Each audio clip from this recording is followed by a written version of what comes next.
இறையேசுவின் அன்பார்ந்த சகோதர சகோதரிகளே, உங்கள் அனைவருக்கும் இறைவனின் அருளும் ஆசீரும் என்றும் இருப்பதாக. இன்றைய வாசகங்களின் சிந்தனை துளிகளை உங்களோடு பகிர பெருமிதம் கொள்கின்றேன்.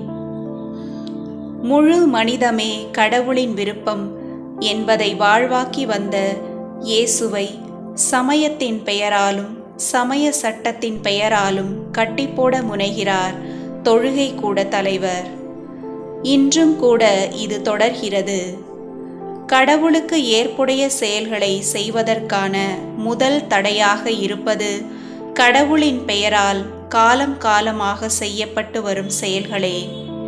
இது நிறுவனமயமாக்கப்பட்ட சமயங்கள் இன்று தங்களின் இலக்கிலிருந்து நீண்ட தூரம் விலகி சென்றுவிட்ட அவநிலையை நமக்கு எடுத்துரைக்கிறது.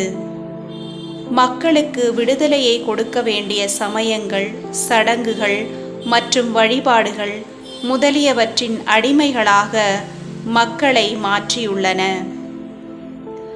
வாழ்வது எப்படி என்பதை கற்றுத்தர வேண்டிய சமயங்களின் பெயரால்தான் இன்று ஏராளமான இழப்புகள் நடைபெற்று கொண்டிருக்கின்றன. இயேசுவை பொறுத்தமட்டில் முடக்குவாத நோயால் பாதிக்கப்பட்ட பெண் அந்நோயிலிருந்து குணம் பெற வேண்டும் என்ற எண்ணத்தையும் தாண்டி அப்பெண் நோயினால் பாதிக்கப்பட்டுள்ளார் என்று தன் கவனத்திற்கு வந்த பின்னும் தேவையின்றி அவர் சிறு பொழுதும் உடல் நோயால் துன்புற அனுமதிக்க கூடாது என்பதிலும் கவனமாக இருந்தார்.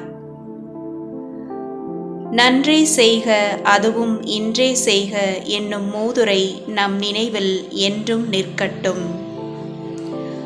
சமயங்கள், சடங்குகள் மற்றும் வழிபாடுகள் இவை யாவும் மனிதத்தை முன்னேற்றவே பயன்பட வேண்டும் என்ற எண்ணம் நம்மில் ஆழமாக பதித்து அதை நோக்கியே நாம் பயணம் செய்ய இறை ஞானமும் இறை அருளும் நம்மிடம் என்றும் நிலைக்க நாம் இறைவனிடம் மன்றாடுவோம். ஆமேன்.